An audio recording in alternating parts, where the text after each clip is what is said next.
Assalamualaikum warahmatullahi wabarakatuh. Perkenalkan, nama saya Dani Noviani. Saya akan menjelaskan tentang studi kasus pembangunan PLTU Batang, Jawa Tengah.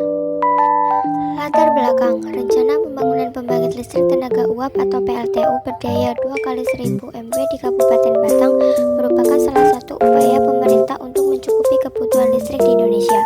Dilihat secara sekilas, kebijakan itu memang merupakan upaya yang baik untuk mendorong pembangunan dan perekonomian di Indonesia. Namun di sisi lain, PLTU akan mendorong adanya penurunan kualitas lingkungan di sekitarnya karena bahan baku utama PLTU adalah batu bara. Menurut Badan Energi Internasional IEA mengungkapkan bahwa bahan bakar fosil batu bara menyumbang 44% dari total emisi CO2 global dan memicu perubahan iklim. Pembakaran batu bara untuk PLTU memancarkan sejumlah polutan seperti NOx dan SO3 yang memiliki kontribusi besar terhadap pembentukan hujan asam, polusi PM2,5 dan kerusakan lingkungan yang lain. Selain itu, pembakaran batu bara yang digunakan sebagai PLTU juga menghasilkan debu, merkuri, timbal, arsenik, kromium, dan logam beracun lainnya yang sangat berbahaya bagi kesehatan. Beberapa penyakit yang dapat ditimbulkan dari pembakaran batu bara diantaranya adalah kanker paru-paru, serangan asma, infeksi pernafasan, dan penyakit dalam lainnya.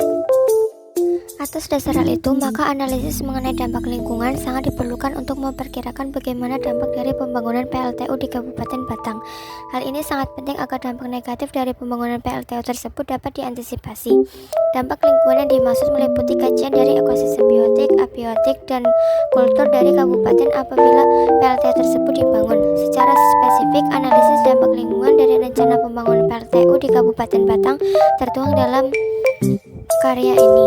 Analisis mengenai dampak lingkungan dari kebijakan pembangunan pembangkit listrik tenaga uap di Kabupaten Batang. Tujuan AMDAL: mengidentifikasi dampak lingkungan, menilai signifikan dampak, merencanakan mitigasi, memastikan keberlanjutan lingkungan, memenuhi persyaratan hukum.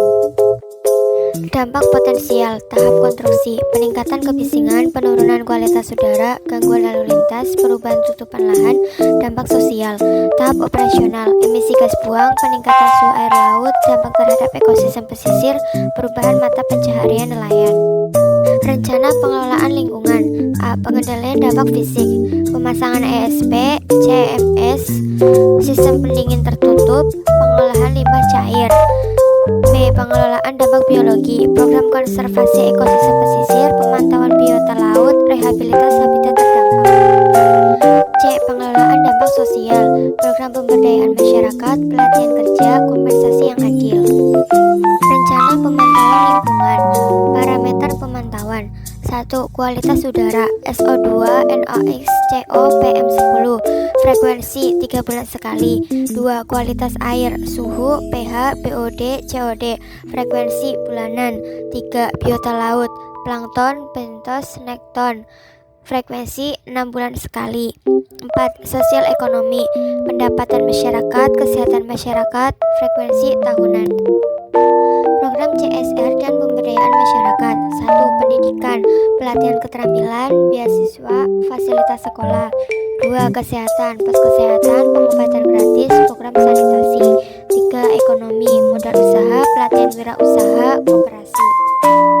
Kesimpulan: 1. Dampak signifikan, kualitas udara, suhu air laut, mata pencaharian nelayan. 2. Mitigasi utama, teknologi pengendalian emisi, sistem pendinginan modern, program kompensasi. 3. Monitoring, sistem pemantauan berkelanjutan, pelaporan berkala, evaluasi efektivitas. Sekian dari saya. Bila ada kesalahan, saya mohon maaf yang setulus-tulusnya. Wabillahi taufiq wal hidayah. Wassalamualaikum warahmatullahi wabarakatuh.